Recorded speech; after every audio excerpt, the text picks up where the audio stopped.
Fala galera! Sejam muito bem-vindos ao podcast O Mania de Cirurgia, o podcast do cirurgiano geral, senhores.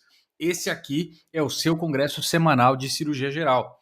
Tô aqui hoje só eu e o Flugão. Putz, mais uma vez o abandono completo, desmoralizante do Dr. Diego Adão se faz presente, ou melhor, ausente nesse podcast. Fala aí, Flugão. É isso aí, vai ser mais cirúrgico hoje. Ah, sempre. Menos filosófico, porque quando vocês dois estão juntos é sempre difícil a condução da discussão. Flugão, você que é o nosso guru, tem uma história boa para contar aí dessa semana? Alguma coisa massa que aconteceu? Não, por enquanto estamos inserindo o programa bariátrico no Hospital Regional de Bandeirantes, dos Rota dos Bandeirantes, vai ser um hospital do Sírio. Está no novo vapor, está começando os primeiros pacientes, começando os protocolos. A cirurgia bariátrica, ela segue algoritmos muito precisos, diferente dos outros territórios da cirurgia. E sabe o que é interessante, Guto, na bariátrica? É que, diferentemente das outras cirurgias, a linguagem internacional, a IFSO, a Federação Internacional, é muito forte. E os Estados Unidos não é tão forte assim, não. Todo mundo colabora de mais ou menos da mesma maneira.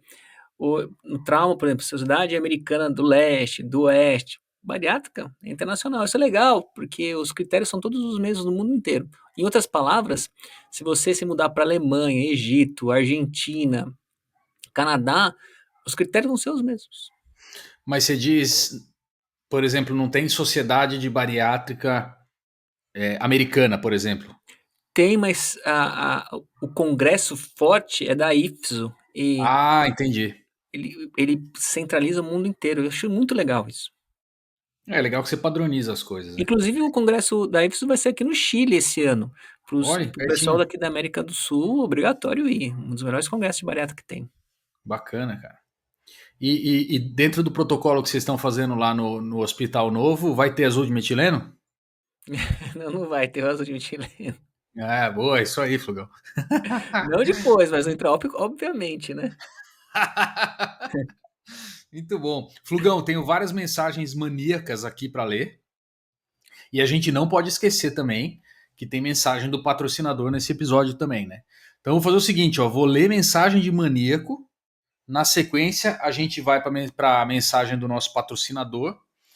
E aí a gente mergulha de cabeça no nosso tema de hoje, que você, maníaco, já deve ter visto na nossa descrição, é discussão de um caos. Hoje a gente vai falar sobre cirurgia de trauma, um caso bem ilustrativo que eu tive faz um tempo, e eu é, vou falando o caso para o Flugão vai dando as ideias, a gente vai discutindo as coisas baseado no que tem de apresentação, já tem apresentado em guidelines, coisas assim, para a gente se atualizar sobre algumas coisas que estão por aí, né? Então, a primeira mensagem do maníaco aqui é do Marco Rulim. O Marco manda assim, ó: Fala, maníacos! Rapaz, esse negócio de tratamento não operatório para apendicite é jargão daqui da região do Cariri, sul do Ceará. E ele fala que o jargão que é conduta para sogra. Ele fala: embora eu amo a minha sogra, abraço com azul de metileno a todos. Marco Rolim de Juazeiro do Norte. E ele ainda fala assim: outra coisa interessante. Eu só escutava vocês pelo Spotify. E pela voz do Flug, eu imaginava um cara baixinho, bem jovem. E quando eu vi aqui a foto, é completamente diferente do que eu imaginava. Sucesso a todos vocês. Não só a foto, né, Flugão? Às vezes quem tá. É até bom o pessoal saber, a gente aparece no YouTube agora. Então, se você quer ver quem tem a voz que você fica ouvindo no podcast, vá para o YouTube para você finalmente conhecer o Flugão e ver que o Flugão não é esse cara jovem e baixinho, na verdade, né, Flugão? Fala aí. O meu retorno de voz, o que eu ouço na minha voz é do gladiador, né? O que as pessoas escutam, eu não sei. É, não Eu dá até para passo saber. assim com a mãozinha assim nas plantas quando eu estou saindo de casa, como se fosse o gladiador. Muito bom, cara, muito bom. Tem mais mensagem do maníaco aqui, mensagem de maníaco. Tem mais uma que a gente recebeu é, no que a gente recebeu pelo Instagram e algumas que a gente recebeu pelo podcast. Inclusive, acabei de ver uma aqui, Flug, nova. Eu vou Boa. ler aqui também que ele fala sobre o último episódio. E aí ele faz uma pergunta que eu vou deixar para você responder. Então ele fala: Fala galera, sou o Ziotti, cirurgião e aparelho digestivo pelo Hospital das Clínicas de Ribeirão Preto. Atualmente eu atuo como preceptor dos hospitais estaduais de Ribeirão Preto e de Américo Brasiliense. Excelente o episódio sobre colicistectomia subtotal. Também sou favorável à realização da técnica fenestrada, porém gostaria de propor uma discussão. Em pacientes previamente submetidos a Y de Roux por gastrectomia ou bypass gástrico, por exemplo, e aí essa resposta é com você, Flugão, dos quais o acesso endoscópico às vias biliares é dificultado, vocês considerariam optar pela técnica reconstitutiva? Parabéns pelo trabalho de vocês, sempre acompanho e recomendo para os residentes. Um abraço. Pô, fantástica essa pergunta, hein? E aí, Flugão, em vez de fazer a fenestrada, fazer a reconstitutiva na colicistese subtotal? Bom, tivemos uma aula com o Franz, que até que tocou um pouco nesse assunto, né? Era sobre colangite, no caso, não era sobre colecistite. Ah, cada vez mais estamos ganhando mão em conduzir por endoscopia, esses casos bypass estão se tornando comuns. Há algumas técnicas, por exemplo, de você inserir o trocáter de 15, é um trocáter que o pessoal de sleeve usa, e você transfixa o estômago, obviamente pré-reparado, com esse próprio trocáter. Você pode até usar o dispositivo dele, você pode fazer uma bolsa também, mas esse trocáter acaba segurando bem, ainda mais quando tem aquelas fenestras. E é bom de 15 porque permite a entrada do endoscópio de adulto. O endoscópio infantil é válido, mas não tem os mesmos recursos. Fica uma dica é usar o trocáter de 15. Outro ponto é você usar uma alça, um clamp, para você estancar o duodeno para que o gás injetado pela endoscopia não faça você perder o teto no intraoperatório. Dois aspectos importantes. Mas se porventura não for factível o uso endoscópico, né, aí você vai para colicité, explorar a via biliar, se for colangite ou colicite, enfim, né, o caso. Eu não sei se eu não sei não, eu não mudaria minha conduta. Eu realmente sou averso à reconstitutiva. Eu acho ela um risco desnecessário. Você discutiu bem no último episódio, né. Primeiro porque eu tenho um viés que eu nunca fiz, então eu vou acabar criticando porque eu nunca fiz. E segundo, esse lance de ter uma neovesícula é muito complicado, né. E a fístula biliar, como nós vimos, e o próprio fluxograma mostrou da outra vez, né, a maior parte é benigna e a nossa experiência no Hospital das Clínicas é realmente uma fístula benigna. Há discussão de quando fazer CPRE, mas de modo geral ela evolui sem grandes dores de cabeça. É. Eu diria também que outra coisa é que você pode tentar fechar o ósteo interno do cístico e fazer a fenestrada do mesmo jeito, né? Então, se você mantém o escudo de McMoll aberto, aquele resto de infundíbulo aberto, mas você consegue dar um ponto ou fechar de alguma forma o cístico, continua sendo uma reconstitutiva, né? Não é porque você fechou o cístico que ela. Desculpa, continua sendo uma fenestrada. Não é porque você fechou o cístico por dentro que ela vira uma reconstitutiva e você tem risco de cálculo. Então, de colecistite. Então eu acho que eu também não mudaria a minha estratégia. E geralmente o cenário que eu vejo quando eu faço a fenestrada é que ou vaza bile no intraop, e aí você vê onde está o cístico, ou você trabalha a cirurgia inteira e você não vê mais vazamento de bile, porque o cístico já está meio fibrosado. Então esse provavelmente não vai ter problema, sabe? Então eu fico mais. Eu também não mudaria a conduta, não. Acho que talvez eu tentasse com mais afinco encontrar o cístico para tentar fechar ele por dentro. Sim, a pergunta foi capciosa, porque você não vai ter o recurso da CPRE no pós-operatório caso haja fístula, né, daí que vem o Exato. ensejo todo. Mas veja que, a maior parte dos estudos acaba não precisando de CPRE. A ideia da CPRE é mais, ah, abreviar o processo do que propriamente tratá-lo. Nós vimos que os débitos abaixo de 300 ml, a evolução é muito benigna, que é a maioria, que é a maioria, que é a maioria. Sim.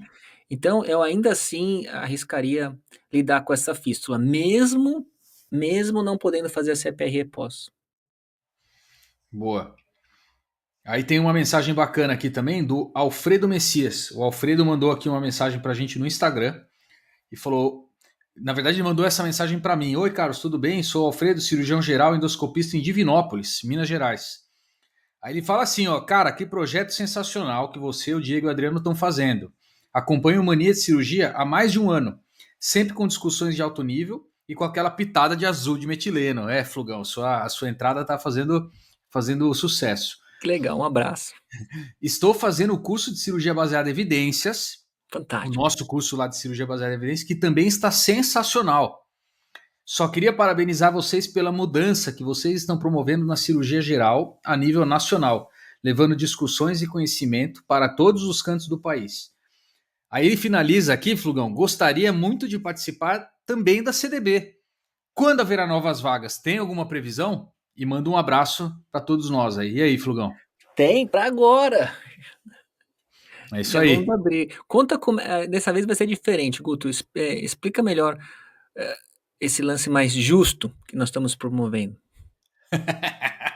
Gostei do mais justo, né? Eu não sei se é mais justo, mas o que eu acho que vai acontecer é que, para todo mundo saber, a gente está abrindo vagas novas. Quando esse episódio sair, essa abertura já está em andamento. Então, quem está incluído na nossa lista de espera, aquela lista de interesse que todo mundo colocava nome, e-mail, etc., os contatos, o que a gente vai fazer agora é que a gente vai entrar em contato diretamente com vocês. Então, a gente vai mandar um e-mail para que vocês possam responder se ainda mantém o interesse, etc., para a gente poder colocar você dentro da CDB.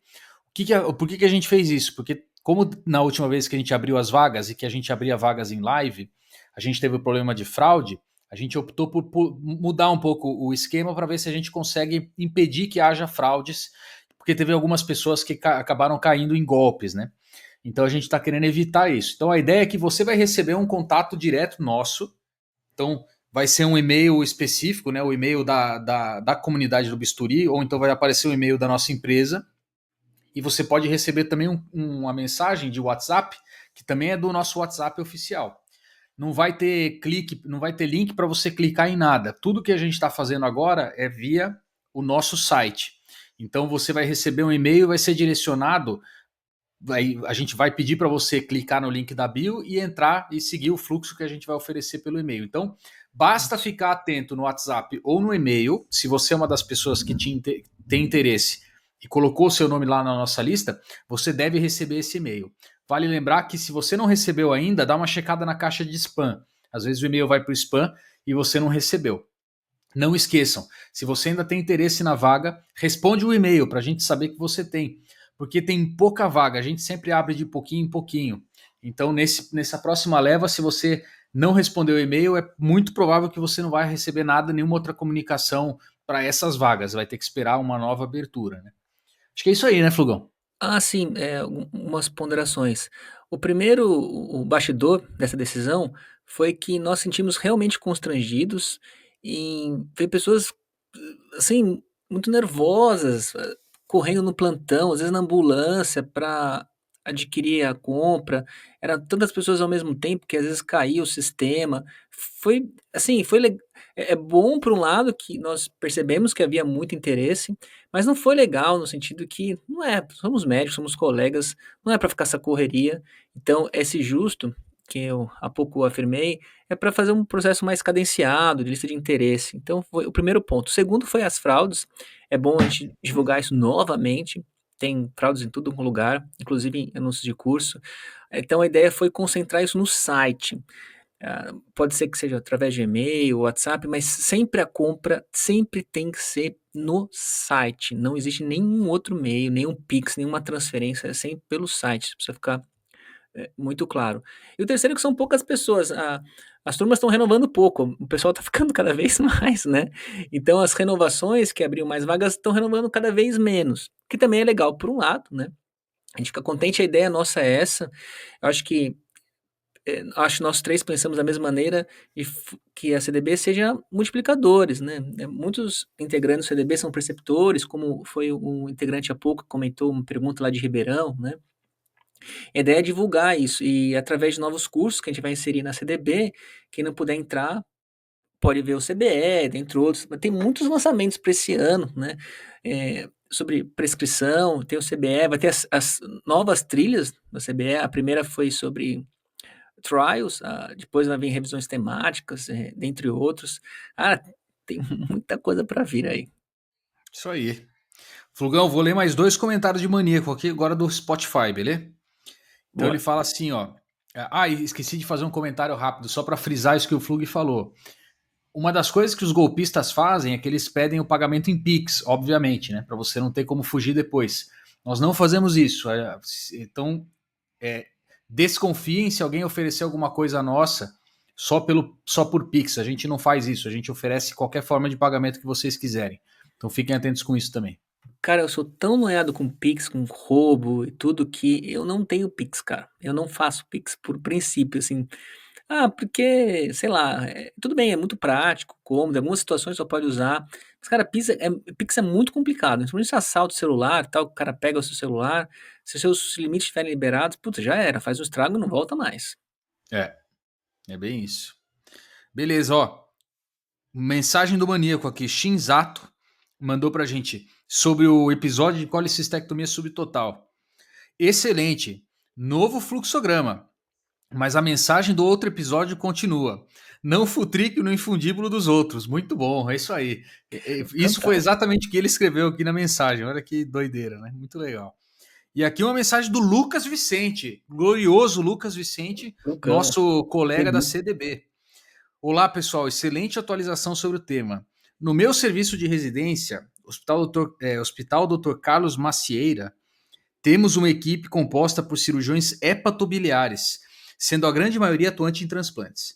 Diante disso, quando nos deparamos com uma colicistite difícil, é comum obtermos o acesso ao ducto cístico e artéria cística. Não é comum realizarmos colicistectomias subtotais. Nas poucas situações em que essa abordagem é necessária, geralmente optamos pela técnica reconstitutiva. Pô, Lucas, falando tudo diferente do que a gente falou aqui, pô, que Pois é, isso? que interessante. Legal, né? Bacana. Eu acho que isso tudo varia de um lugar para o outro mesmo, porque existe, sei lá, existem preferências também, né? Eu acho que eu já tive experiência ruim com esse negócio da subtotal reconstitutiva. Eu já reoperei, já tive que operar casos de pacientes que fizeram subtotal reconstitutiva antes. Então, cara, é uma desgraça. Então eu evito ao máximo de fazer. E acho que a mensagem legal aqui do Lucas é que sempre que está diante de uma colicistite difícil, colicistectomia, né, difícil, chamar alguém para ajudar, cara. Isso aí é muito importante. Ter alguém mais experiente para te ajudar, não só porque ele vai, né, às vezes consegue fazer uma coisa que de um jeito que você não faria, alguma coisa assim, né? O único cuidado que eu tomaria aqui é saber, inclusive os cirurgiões mais experientes, cirurgião de transplante, cirurgião hepatobiliar, é, tem limite as coisas, né? Você não pode. Se tá muito difícil, às vezes tem uma situação muito difícil ali de secção do infundíbulo, realmente é mais arriscado. Eu sempre gosto de dizer o seguinte: isso aqui é que nem dirigir bêbado, né? Você não, ninguém quer que você dirija bêbado, tá errado fazer isso. Às vezes, né, pode ser que alguém dirija bêbado e não cause nenhum tipo de acidente, chegue bem em casa, isso pode acontecer. Mas você está sempre em risco, né? Então, esses casos que são mais difíceis, tem sempre o risco de dar algum problema. Só porque nunca aconteceu antes, não quer dizer que não vai acontecer. Por isso que eu, pelo menos, sou um pouco mais liberal com esse negócio da colicistese subtotal. Eu tenho receio de, às vezes, futricar alguma coisa ali, ter uma variação anatômica, alguma coisa meio distorcida e dar problema, né? Eu vou fazer uma colocação agora.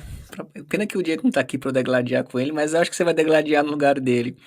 Sobre a colestectomia subtotal, algumas ponderações têm que ser feitas em relação a quem a faz.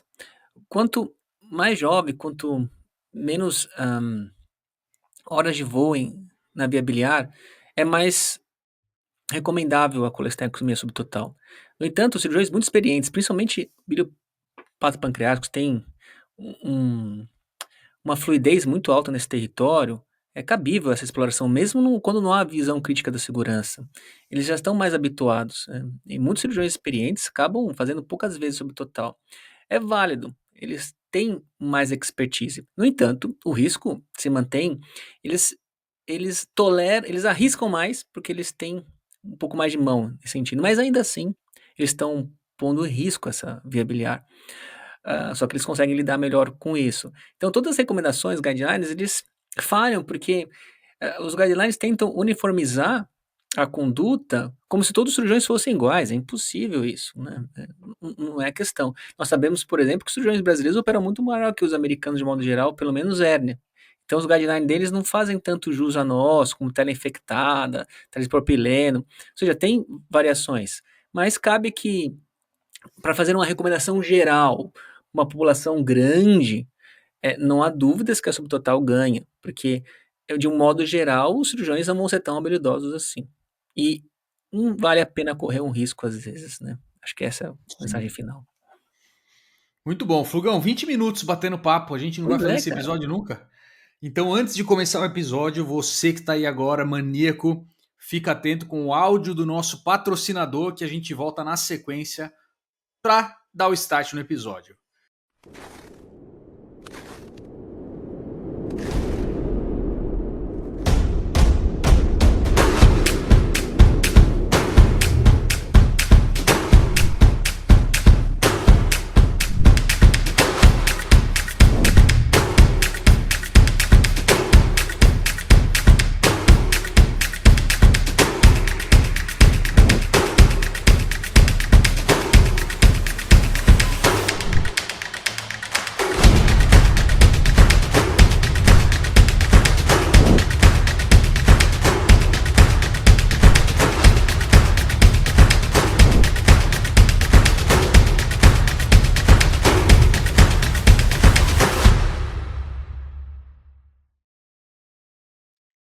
É isso aí, Flugão. Vamos que vamos então, hein? Olha só.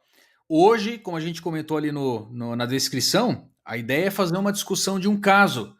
Puxa, um caso bacana que teve de trauma. Faz tempo que a gente não fala de trauma aqui, hein, Flugão? É o nosso métier, pô, que isso? Eu vou contar um caso para você, Flugão. Eu queria que você ouvisse aí e tal, e vá pensando no que você faria, como que você conduziria. Depois eu te conto o desfecho, né? Alguma coisa de como, do que aconteceu, o que foi feito de fato, né? Mas é um caso que eu operei faz um tempão já, que é o seguinte: é um paciente do sexo feminino, foi vítima, sexo masculino, desculpa, foi vítima de um ferimento por arma de fogo. E a gente recebeu o recado que o paciente estava chegando, FAF abdominal e com uma PA de 9/6, como estava na cena. Esse paciente foi trazido rapidamente para o hospital. E aí a gente, na hora que recebeu esse alerta, você, meu, já passa um monte de coisa pela sua cabeça, porque você não sabe onde está essa bala. Assim, você não sabe nem onde é o ferimento de entrada. Foi descrito como ferimento de entrada na fossa ilíaca esquerda. Então, putz, bateu aquela ansiedade, né? Aquela ansiedade que só você teria, Flugão. Que você está pensando, né? Como é que você encara isso aqui? Que é importante para um cara que está de plantão, que recebe essa notícia? FAF, na região, na fossa ilíaca esquerda, paciente chocado. O que você faz assim? Como que você se prepara para isso na sala? Que você pede para deixar pronto? Dá uma recomendação aí. Bom, aí tem vários cenários, né. Primeiro que você tem que preparar o centro cirúrgico. Em tese, há alguns cirurgiões que, por exemplo, que com uma transmissão dessas informações, já conduziria o caso direto para o centro cirúrgico, num transporte de AGA, por exemplo, em vez de passar pela sala de emergência. Então, um FAF abdominal instável na parede abdominal anterior, até que se prove o contrário, é cirúrgico, a chance dele sair fora é muito pequena, tanto que vem essa recomendação. Mas se você levar para a sala de reanimação, tem que ter todo o território preparado. A vantagem é que é um ferimento único, então não é mais um politrauma e tem que se preocupar com TCE, com coluna cervical, com prancha, não, isso aí tudo cai, pessoal. Esse caso é o tipo do caso que você não precisa transportar nem com prancha nem com colar. Eu vou repetir. Esse caso é o caso tipo que você não precisa de colar nem prancha cervical. Não há evidência nenhuma para você fazer isso. Em relação à reanimação, você já está com alguns critérios que chamam a atenção para você abrir um protocolo de transfusão maciça. Obviamente você vai fazer o choque index, hein, mas só por essa pressão sistólica baixa e presumo com a frequência cardíaca alta e com FAF, né, você já vai ter uns critérios para abri-lo, né. E sendo assim, o seu banco de sangue vai ser ativado. Há várias maneiras de você fazer esse protocolo de transfusão maciça e cada um usa uns gatilhos pessoais, né. Mas de um modo geral, o choque index acima de 1, né, 1.2, se você quiser ser mais criterioso, tal, já dispara. O que é disparar isso, né? é tudo, né? Concentrado de sangue, plasma fresco e plaquetas, né? Tem várias medidas, 2 de cara, 5 de cara, vai depender da viabilidade do seu hospital. Já há muitos trabalhos já querendo fazer sangue total. Inclusive, esse ano no Hospital das Clínicas já foi inaugurado o serviço de sangue total. Vamos começar as primeiras vítimas ainda esse ano. Que dá muito trabalho o sangue total, Guto, porque ele estraga muito rápido. Ah, e você acaba limitando o uso desse sangue só para o trauma. Quando você divide em frações, você pode usar para alguém que está fazendo transplante, né, medula óssea e tal. Então, esse caso seria um bom caso para usar um sangue total, por exemplo. Presumo que ele já tenha usado Transamin, né, e mais um detalhe, não repita Transamin. 1 grama tá bom, já tem bastante trial mostrando isso. Não precisa fazer aquela dose de manutenção, não. 1 grama tá bom. Não precisa por 2, 3, não. 1 grama. 1 grama é o suficiente. Caso você precise mais, você vai guiando por trombolastograma ou coisa assim. Então, para não estender muito a resposta, que eu estou gostando do assunto, banco de sangue e ativar o PT. E pronto. Boa, beleza.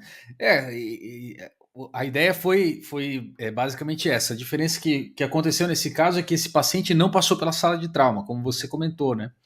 A ideia foi que, meu, não tem outra coisa para acontecer, deve ter lesado alguma coisa. E aí, como a história é que era uma lesão na fossa ilíaca esquerda, sem orifício de saída, né? Esqueci de falar isso. Sem orifício de saída, você fica pensando, meu, o que pode ter lesado, né? Cara, a primeira coisa que passa na nossa cabeça numa situação dessa para estar chocado, pensando em sangramento, é que teve lesão de vaso ilíaco, alguma coisa, né? Grandes vasos retroperitoneais, alguma coisa nessa linha. E aí foi isso. O que aconteceu? O paciente Foi de chegou, aéreo ou terrestre? Foi aéreo foi ou terrestre? terrestre, Ah, tá. terrestre. O hospital que eu operei não tinha heliponto. E, e aí, o que aconteceu? Esse paciente chegou e a gente notou que ele tinha uma lesão no flanco, na verdade era meio que flanco para dorso quase, à esquerda. Então não era da fossa ilíaca à esquerda, na verdade era meio de flanco dorso, assim. Então era uma lesão meio posterior já. E isso, chegou com 140 de frequência, 90 de sistólica, então já dando sinais de você abrir PTM, já pensando em tudo isso. E olha só que interessante, o paciente veio entubado. E aí levanta aquela discussão que a gente teve algumas vezes, né? Para que entubar esses pacientes? Para que fazer isso, né? Às vezes o paciente está em Glasgow 3 e fica preocupado de entubar porque está meio rebaixado, mas olha, é aquela história, né? Evitar o máximo de entubar esse tipo de paciente porque ele não tem nenhum problema de via aérea, o problema dele é choque, né? E aí, Tava de então, colar cervical também? não, tava sem colar, sem colar. E então, só para levantar então isso passou pela nossa cabeça também, né? Putz, será que devia estar chocado, claro, mas deve ter piorado. Então, estou numa situação pior ainda, porque agora com a intubação tá ruim, né? E aí foi isso, foi direto para o centro cirúrgico. Ela não fez nenhum exame, né? Esse paciente não fez nenhum exame, não fez, não passou pelo pronto-socorro, foi direto para o centro cirúrgico. Fala, Flugão. Tinha, eu não sei exatamente onde foi o ferimento, mas prolongava para as pernas, sem pensar em detrimento vascular do membro inferior?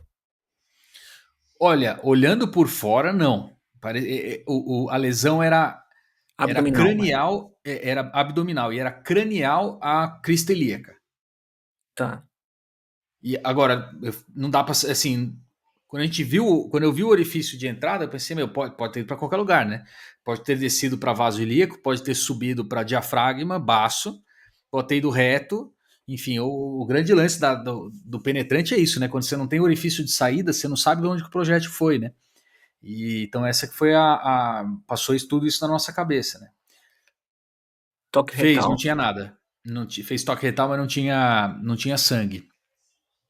E sondou, não tinha hematúria também. E aí foi isso. Aí laparou no trauma, famosa laparotomia do trauma. Flugão, dicas aí para quem vai fazer uma laparô nesse cenário. Você não tem nada, você não sabe nada. Tem um ferimento na barriga ali, né, meio que no dorso. E é isso aí, cara. Como é que o que você faz? Como que você Ah, aborda isso aí? bom, primeiro, eu gosto de, assim, até poderia operar com perna aberta esse caso. Eu achei que seria uma boa. Eu gosto de trauma com perna aberta e com os braços abertos também. você paramentando tudo, degermando tudo, né? Até a raiz da coxa, braço, você pode usar com compressa para ser bem rápido, né? E eu não sei, que eu não consegui visualizar na minha cabeça exatamente o quão lateral tá. Mas eu tô pensando que talvez tenha pego alguma coisa da inguinal, então eu deixaria preparado esse território aí da coxa, do mesmo lado, né? Eu- Só para você Ah, saber mais ou menos, imagina que é entre a linha axilar média e a linha axilar posterior. axilar média. Nossa, então é bem para trás mesmo. É, bem para trás. Na altura ali, mais ou menos na altura da cicatriz umbilical. Tá. Então eu deixaria todo esse território. E a incisão, né, tanto supra como infraumbilical grande, não dá para fazer incisões pequenas nem abrir um pouquinho, começar, tem que jogar para ganhar, meio que tem que ser rápido, tá chocado. E eu faço tudo com lâmina mesmo e tesoura de maio para cortar a poneurose, eu não uso elétrico aí não. Uhum. Eu gosto de lâmina também, para tudo aí. E aí Ah, na hora que abre, que você coloca a mão, você corta, né? isso, um monte de compressa selecionada, né? É bom você usar algum dispositivo para contar as compressas. Esse é o típico cenário que compressas são esquecidas. Então, desde já tem que ter E aí fica aquela euforia de abrir um monte de compressas, um monte de gente gritando na sala. E é fácil se perder. O anestesista tem que ter com algum acesso bom, porque nessa hora que começa a sentir muito a hipotensão na abertura da poneurose, principalmente usando já algumas coisas aquecidas, que provavelmente está em hipotermia, né? Sim. É, né, pensamos exatamente dessa forma, né? A única coisa que a gente acrescentou é que a gente utilizou um dispositivo para tentar recuperar sangue intracavitário, né? Então, de novo, não tem muito parâmetro para isso, né? Não tem um guideline de falar quando você usa e quando você não usa, mas a nossa hipótese foi, bom, ela está chocada, tiro na barriga, deve ter muito sangue na barriga, vamos tentar recuperar alguma coisa para tentar oferecer. Até porque esses dispositivos eles fazem muita diferença quando você está num cenário que não tem disponibilidade de sangue tão fácil, né? Eu sei que os americanos criticam muito esses dispositivos porque tem alguns centros de trauma nos Estados Unidos que, cara, você tem sangue total a rodo, assim, sabe? Não é, claro, não é um negócio infinito, mas muito capaz de você usar em grandes quantidades em vários pacientes, né? Agora, no Brasil tem lugar que não tem. E às vezes esse negócio desse dispositivo acaba ajudando a dar um suporte adicional, recupera às vezes uma ou duas bolsas de sangue, né? Então, às vezes, é uma ideia interessante. Ele é caro, não é fácil de montar, poucas pessoas sabem prepará-lo, mas é essencial. Puxa, é o próprio sangue do doente, não tem nenhuma reação de compatibilidade. Por mais que haja disponibilidade do sangue total, sempre vai haver sequelas, né? Imunização, tudo. Nossa, isso faz parte de um dos pilares do PBM, né? Você minimizar o sangramento, melhorar a hemotopoese do paciente, estimulá-lo, né? E adequá-lo a ambientes eh, hum, hum, de anemia, seja com suporte de oxigênio, drogas e tudo mais. São os três pilares do PBM e o Céu sempre cai com uma luva nisso daí. É. E aí foi isso. Lá parou, chifou pública na lâmina, e aí, meu, muito sangue na cavidade. Então, o primeiro passo que a gente fez foi eviscerar rapidamente, né? Então, a gente introduz as mãos ali embaixo da raiz do meso, você tira todo o delgado para fora da cavidade. E nessa, a gente já percebeu que tinha lesão de delgado, com contaminação, né? Com saída de secreção entérica. Então, a gente usou um daqueles clamps de coprostase, para pegar assim embaixo, né? Prendeu onde estava vazando e deixou quieto isso, porque, de novo, o foco principal era controle de sangramento, né? Primeira coisa, a gente tem aquele negócio do controle de danos. Você faz controle de sangramento, controle de infecção, né? De foco de contaminação e o fechamento temporário da cavidade. São esses três pilares, né? Então a gente focou no primeiro, que é o mais importante, sangramento. E olha só que situação, Flugão. Vamos ver o que você faria nessa situação. Por dentro da barriga, você não conseguia enxergar o orifício interno. Você enxergava um orifício no mesocólon do cólon esquerdo, ali da transição para cólon esquerdo sigmoide. Tinha um buraco ali. E você observava um hematoma de zona 1 extenso, que pegava a zona 2 também, principalmente a direita do paciente, mas também um pouco para a esquerda. Então a impressão que a gente teve quando olhou, falou, meu, tem um hematoma de zona 1 e zona 2, né? As duas coisas. Pelve parecia preservado. Como é que a gente viu isso? A gente puxou todo o intestino delgado, colocamos os clamps, compressa, compressa, compressa, que nem você falou. A primeira coisa foi isso.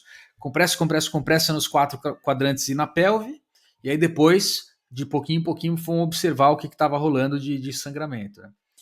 E aí, Flugão, pensando nessa etapa, então que você já colocou, já tamponou, já colocou compressa, tirou as compressas,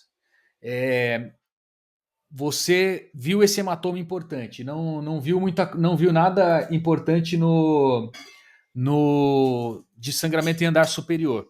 Fígado, beleza, baço sem lesão. Qual que é a sua estratégia para abordar isso, para pegar para tentar explorar, né? Porque é um ferimento penetrante, paciente chocado, você vai ter que explorar esse retroperitônio, né? Como é que você aborda isso aí? Ah, sim, né? Os penetrantes não comportam, de modo geral, uma conduta não exploradora. Sendo zona 1, você tem duas opções aí. Pelo que eu entendi um pouco mais à direita, mas independente disso, a exposição é boa. É um Catelbrach ampliado, né, ampliando com coca para você ganhar toda essa exposição. Você pode até fazer do lado esquerdo, que seria a manobra de Mattox, que você roda tudo, né? A Mattox original, ela roda até o rim esquerdo e o baço. Então, na verdade, acabamos modificando, preservando o rim, no caso, no reto peritônio. Mas de todo modo você tem que abrir. O problema é que você vai encontrar um pessoal barra pesada aí na zona retroperitoneal 1, pelo menos, né? Sendo assim, depois que você faz essa exploração, ah, tem que se planejar para fazer os controles proximais distais. Há várias maneiras de você fazer isso, desde com doyans, um cima e embaixo, e você vai ou então os americanos chamam walking clamps, que eles vão clampeando de proximal, distal, até o território mais estreito, onde possivelmente está o sangramento, a aorta barra cava, ilíacas e por aí vai. Eu acho que uma das melhores maneiras é esse walking clamps, que pode fazer até com um doyan mesmo, que você esmaga essas estruturas vasculares contra a própria vértebra. Ou você pode usar bonequinhas. A ideia é sempre você ir o mais distante da lesão, aproximando até limitá-lo ao menor território possível. Acho que seria essas coisas que eu estou pensando por então. Legal. Passou pela nossa cabeça assim, né? Esse buraco que está aparecendo no mesocólon é o projétil, então ele deve ter entrado pela face retroperitoneal do cólon esquerdo, então entrou por trás, e ele de alguma forma lesou como se fosse para entrar dentro do peritônio, né? Mas a impressão que deu, como só tinha esse orifício, a gente não ficou com a impressão que ele entrou no peritônio e ficou. Eu fiquei com a impressão que aquilo deu uma raspada no meso e continuou um trajeto retroperitoneal. Então eu fiquei pensando, meu, nessa situação aqui, com esse hematoma retroperitoneal tão extenso, eu pensei, ou tem uma lesão de grandes vasos, estou pensando aqui, cava ou aorta, ou ele tem uma lesão, ou isso passou e tem, por exemplo, uma lesão destruidora do rim, ou da veia renal, ou da artéria renal, alguma coisa que está alimentando esse hematoma retroperitoneal, né? Então a gente estava olhando isso, né? Estava meio do lado esquerdo, pensando no trajeto. Falei, bom, talvez isso aqui seja uma lesão de aorta, então eu vou fazer controle proximal e distal. E aí o que eu fiz? Eu fui ali quase na na pars flácida, mais ou menos, fiz o controle supracelíaco da aorta e usei. Primeiro eu tentei usar um clamp, não achei que ficou tão legal, aí eu acabei usando a bonequinha que você falou.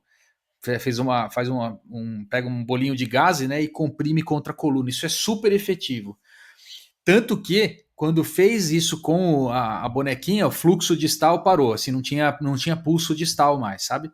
Então isso deu uma tranquilidade bem maior para a gente. Mas você pode fazer inclusive com o dedo, né? Coloca 2 dedos ali, comprime a aorta.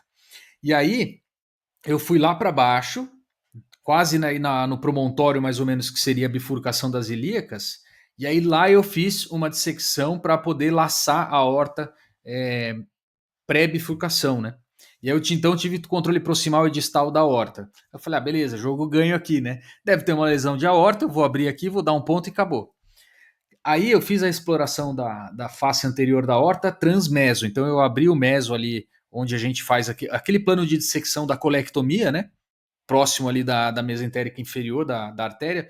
Então eu abri ali, cara, um hematoma brutal, assim, as estruturas, né? Para quem operou isso aí já, quando você vê no livro é tão bonito, cara, mas é tão bonito.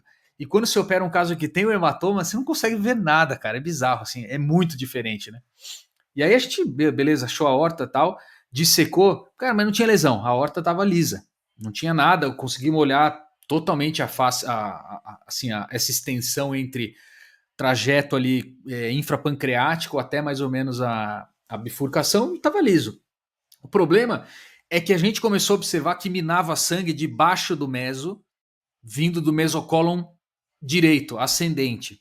Como se tivesse, então, agora que eu abri o retroperitônio, né, o mesentério, ele fiz aquela exploração da horta transmeso, agora começou a vazar alguma coisinha pela direita da horta.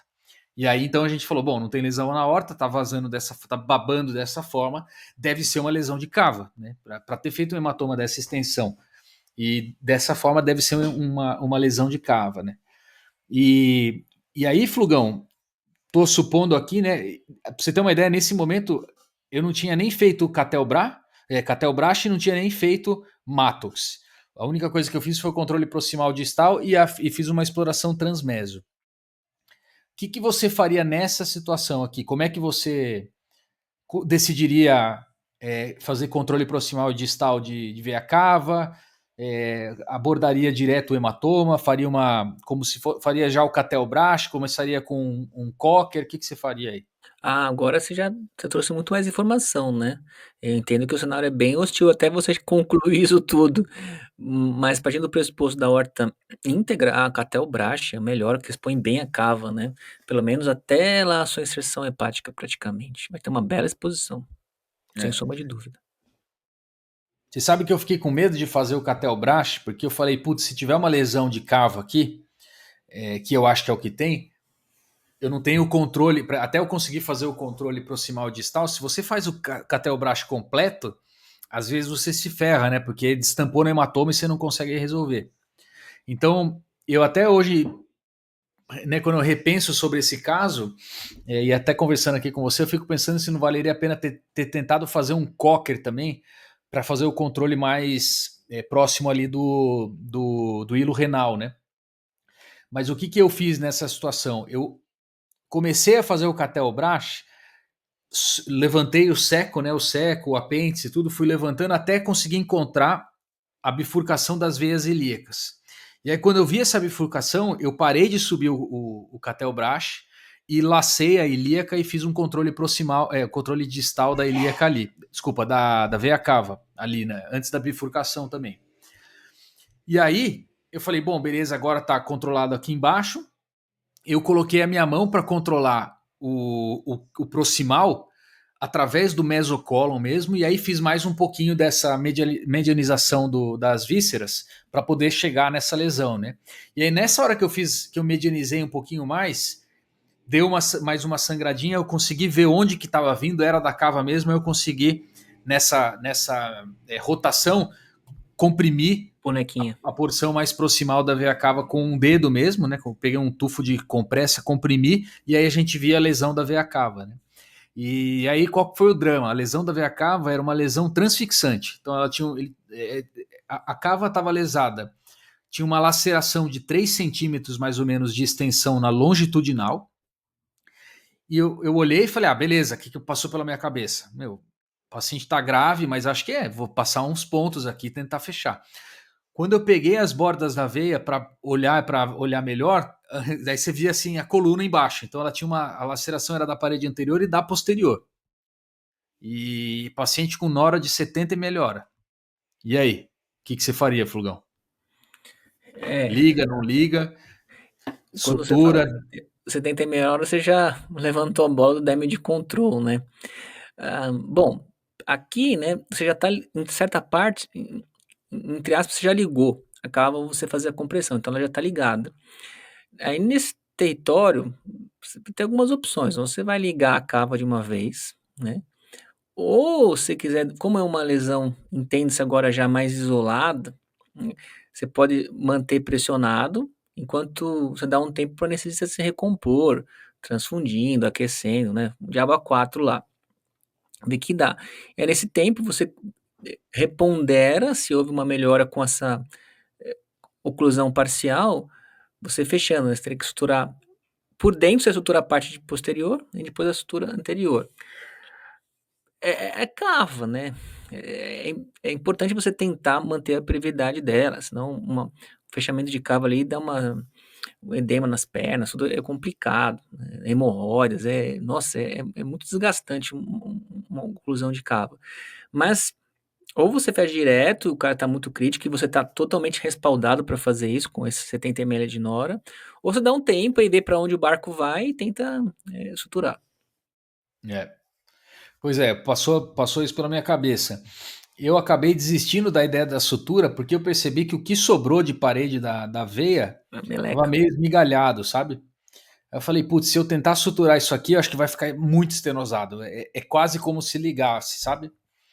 E aí eu fiquei, meu, pensei aí um tempinho, assim, alguns segundos, falei, putz, tá muito ruim, sabe? Qualquer coisa que eu tente fazer aqui, acho que não vai funcionar muito bem, né? É, eu sei que tem gente até que faz shunt de veia, né? De Com quando é Dacron. veia grande, tipo, faz um shunt, controle de dano.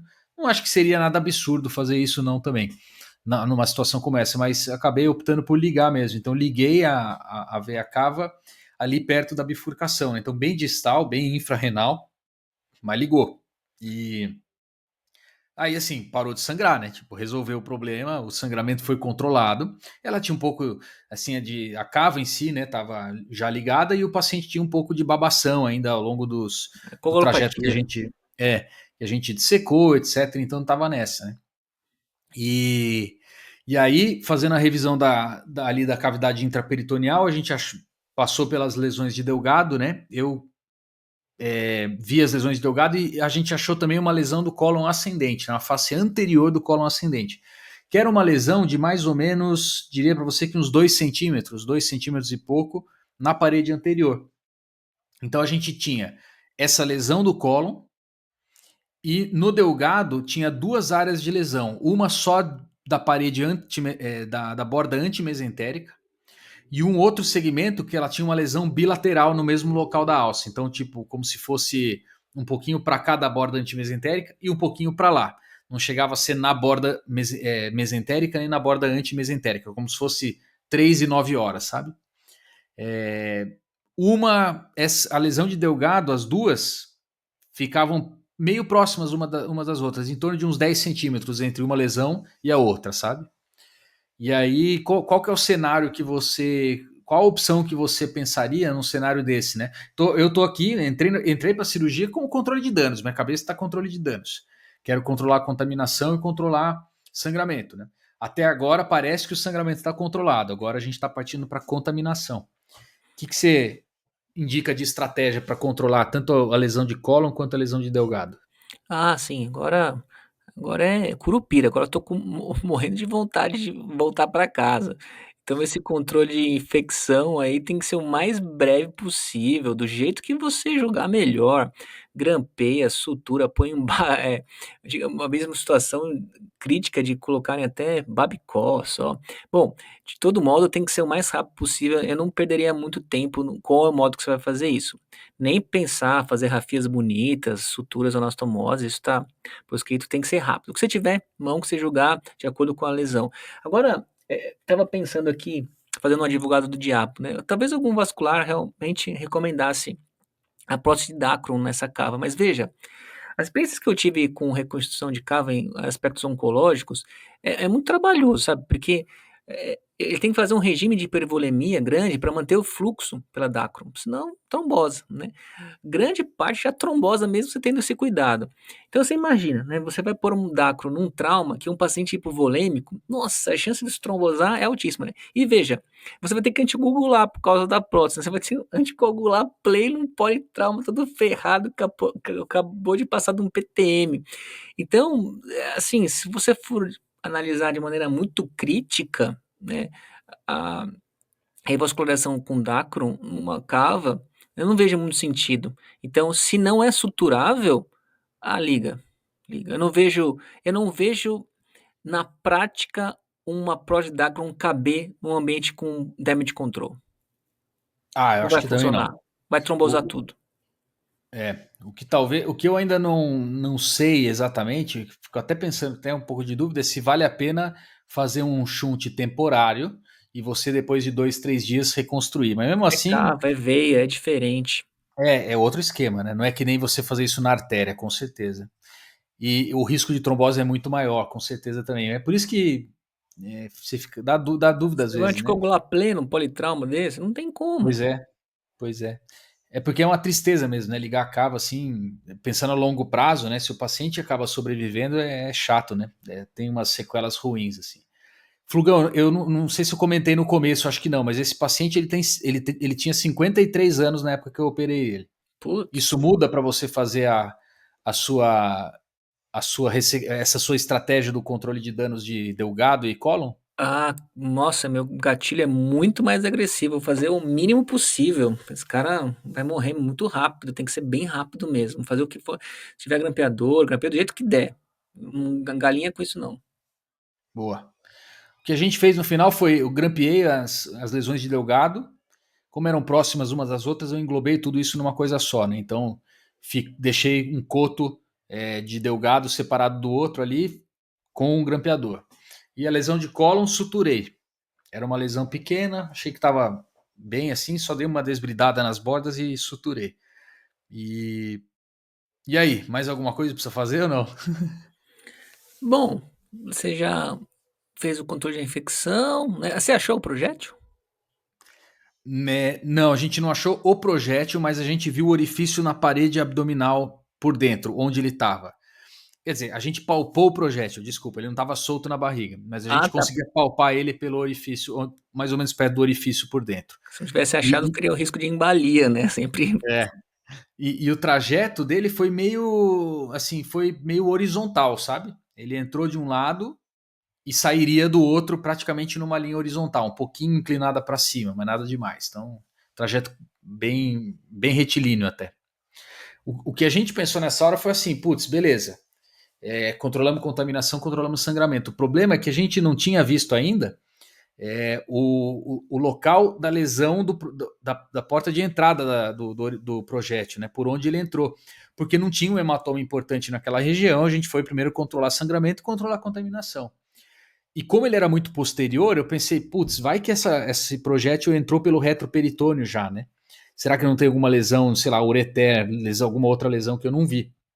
Então eu fiz, aí o que eu fiz? Aí eu soltei a goteira do paretocólica esquerda, né? Dissequei, rodei o cólon agora da esquerda para a direita, e aí eu encontrei o ureter lá embaixo, meio quase na pelve, né? Quase na bifurcação das ilíacas. Ah, ó, é ureter mesmo, tem contração, etc. Eu falei, meu, vamos dar uma boa dissecada para ter certeza. Cara, não é que a gente acha uma transecção completa do ureter. E aí Puta dava para ver as merda, duas você foi boquinhas assim. cavar isso, hein? Cara, transecção completa do ureter, cara. Sem hematúria. Impressionante. Sem hematura. Tava clarinho a urina. A gente sondou antes de operar, eu olhei. Putz, tava clarinho. E no intraop inteiro, não tinha sangue, não tinha nada, cara. Caramba, E bicho. aí foi isso. E aí, assim, tem dois cotos aqui, ó, de ureter. Eu soltei bem o coto proximal e o distal, eles chegavam bem, né? Tava tranquilo ali para chegar um no outro para você dar um ponto, fazer alguma coisa. Nessa etapa da cirurgia, ela já estava um pouco melhor, sabe? Já tinha caído bem droga vasoativa. O paciente já estava mais. Acho que ainda tinha um pouco. Tinha coagulopatia, porque ele babava um pouquinho de tudo quanto era lugar, né? Mas não era uma coisa absurda assim, sabe? E já tinha reduzido um pouco droga, já estava um pouco melhor. E aí a gente ficou pensando, meu, o que nós vamos fazer com ureter aqui, né? Qual que é a sua dica aí, o que dá para fazer?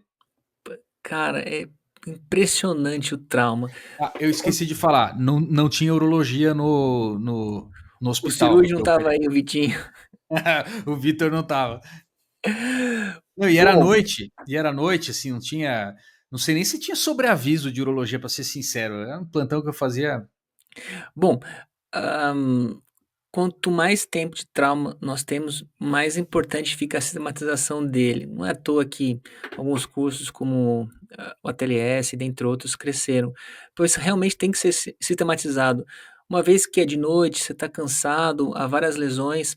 Então, desde o inventário da cavidade, como você dispõe as compressas, como você conta as compressas no risco de eh, corpo estranho, retido, tem que ser tudo padronizado, as manobras, Cattelbrach, Mattox, tudo é cadenciado, a exploração do pâncreas, da retrocavidade, do estômago, da via biliar, da veia, da artéria, do aparelho reprodutor, urinário, tudo tem que ser fazer um inventário. Ainda mais, apesar da situação que corre contra você o tempo no damage control. Esse exemplo foi muito eh, válido. Nessa situação, puxa, você me deixou um cenário muito favorável, né? Nesse cenário que você pintou, não há dúvidas que a rafia tem que ser feita com duplo J, certamente. Boa. A ideia é fazer, né? Que passou pela minha cabeça. Passo duplo J, conecta uma boquinha de novo com a outra e vê se vai dar certo, né? Assim, a Você pode expectativa até biselar o ureter para ganhar mais diâmetro de anastomose. é. Legal lembrar disso aí, né? Porque situação de trauma, isso aqui é que nem via biliar, né? Uma coisa é você operar uma via biliar que é bem dilatada. Se você opera uma via biliar dilatada, você dá o ponto, você faz a anastomose, beleza. Mas quando você opera uma via biliar que é muito fina, cara, é chato de mexer com isso, né? O ureter, ele tem essa característica de, se não está obstruído nada, ele vai estar fino também, ainda mais no trauma, né? E cirurgia que você faz logo que tem o problema, então não deu tempo também de dilatar nada, né? E, e o que. Qual que é a ideia, né? É você pegar as bordas, dar uma desbridada, porque às vezes tem tecido desvitalizado, tem lesão Térmica. por calor, tudo. Você dá uma desbridada ali. Eu gosto da ideia de espatular também, né? Abre um pouquinho para aumentar um pouco a boquinha dos cotos. Dizem que isso também reduz risco de estenose um pouco, né?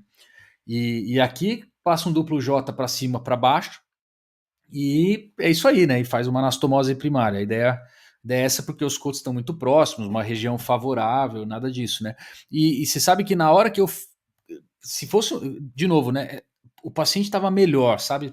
Estava bem melhor.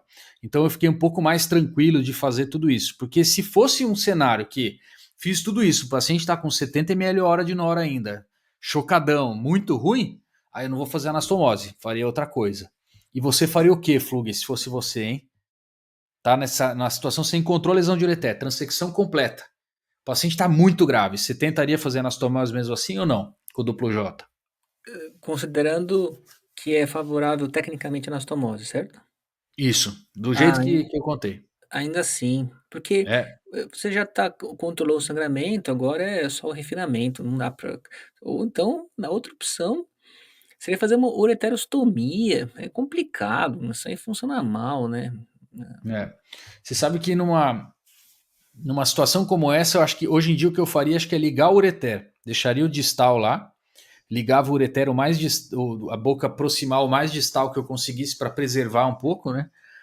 E acho que deixaria isso. Eu tenho uma má impressão muito grande de ureterostomia. E conversando com o pessoal que chega. Eu nunca fiz isso, né? E conversando com o pessoal que já fez, eles falam que dá muito problema, né, cara? É muito ruim. E a desvantagem aí, de novo, né, pensando no negócio da cirurgia, é que você não deixa o ureter ficar dilatado, né? Quando você liga, você dá um tempo para ele ligar, para o ureter ficar um pouco dilatado e às vezes facilita um pouco a reconstrução, ainda mais quando precisa fazer alguma coisa a mais do que a anastomose, né? E eu sei que em todo mundo isso vai gerar um desconforto e geraria em mim também, mas o tempo que ele fica ligado é muito pequeno, é muito pouco, assim, não vai causar uma disfunção renal irreversível, nada disso, né? Então acho que num cenário catastrófico, acho que não seria nada absurdo fazer isso, né? Liga o ureter, depois se precisar, se não deu certo, até tira o rim, dependendo de como for, né? Sim, Mas às vezes acho o que dia um cenário seguinte. como esse, né? E foi isso. Aí, beleza, ele fez a cirurgia. Vou encurtar a história só porque estamos batendo uma hora aí, mas foi isso, fez controle de danos. Aí acho que ele foi reoperado, se eu não me engano, 2 dias depois, mas aí foi para eu não estava de plantão, foi para uma outra equipe. E aí eles revisaram, estava tudo certo. Não acabaram não fazendo mais nada diferente, só fecharam a parede. E só que eu não tive mais notícia do paciente, né? Era um hospital que eu dava plantão e eu não ficava todo o tempo todo lá, né? Não ficava, eu dava plantão acho que uma vez a cada 15 dias, se eu não me engano. Então eu acabei perdendo o segmento dele, infelizmente, né? Mas acho que parece que deu certo, né? Mas a ideia aqui, Flugão, com você era fazer uma discussão de um caso interessante de cirurgia de trauma, porque ele envolve uma série de tomadas de decisões, uma série de coisas diferentes que passa pela cabeça do cirurgião, né? E a gente espera que com essa discussão, se você que está ouvindo a gente é um maníaco absoluto, se um dia você tiver uma situação parecida, tomara que você consiga raciocinar alguma coisa que ajude o seu paciente, né? E às vezes usar alguma dica que a gente deu aqui, se for bom para você também, seria ótimo, né? Fala aí, Flugão. Encerra aí, Flugão, esse episódio. Você que é nosso guru. Não, foi fantástico. Acho que a mensagem final que eu poderia dar é a sistematização, a uma tendência em fazer padronizações no atendimento, na condução, na técnica cirúrgica, para não ter lesões desapercebidas, principalmente no ambiente do trauma, em que algumas lesões chamam muita atenção e você esquece de outras que talvez sejam tão importantes quanto. Um outro ponto é há um treinamento, sugiro muito treinamento em modelo cadavérico, eu acho que ajuda muito para soltar a mão em cervicotomias, em manobras críticas de trauma. Precisamos fazer um curso disso, hein, Guto? Em cadáveres, urgente, urgente. Quem sabe esse ano aí, né? Dentre as 30 mil coisas que nós temos que fazer antes disso. Eu só se for online, né? Eu não vou estar, não vou conseguir estar aqui. É, fazer lá no Texas, lá com o americano lá do ateliê, esse cara é gente fina pelo visto, né. Bom, então é isso, sistematização, padronização e treinamento e modelo cadavérico seriam as mensagens finais. Puta, eu ia falar um outro negócio que eu lembrei. Porque esse episódio, esse modelo de episódio, né, Flug, a gente começou a fazer e estamos fazendo porque os maníacos estão gostando desse modelo de discussão de caso. O pessoal fala que eles estão ouvindo, e aí quando faz a pergunta entre nós, né, eles pensam também na resposta, até às vezes dão pause na transmissão só para pensar o que eu faria tal. Então, a ideia aqui é a gente tentar fazer uma imersão num caso clínico, né, para a gente discutir coisa e ver o que cada um pensa e como faz. Então, para nós seria muito importante que você, maníaco, que ficou até o final desse episódio, deixe um comentário para a gente aí se você gostou desse modelo, se você faria alguma coisa diferente nesse caso do que eu contei para vocês. Qualquer opinião, crítica, sugestão é sempre bem-vinda. A gente sempre aprende com o caso, o tempo inteiro. Olha, nunca vai acontecer de você saber tudo, você chegar numa fase que você não, né? É o tempo inteiro você tem que saber que tem uma maneira melhor de ter feito alguma coisa. Então, para a gente é muito legal ter essa troca com quem está ouvindo também. Então, mande o seu comentário e a gente quer saber se a gente deve fazer mais episódios desse modelo aí para os nossos maníacos. Mania de cirurgia. É isso aí, Flugão. E agora? Adiós. Adiós, senhores.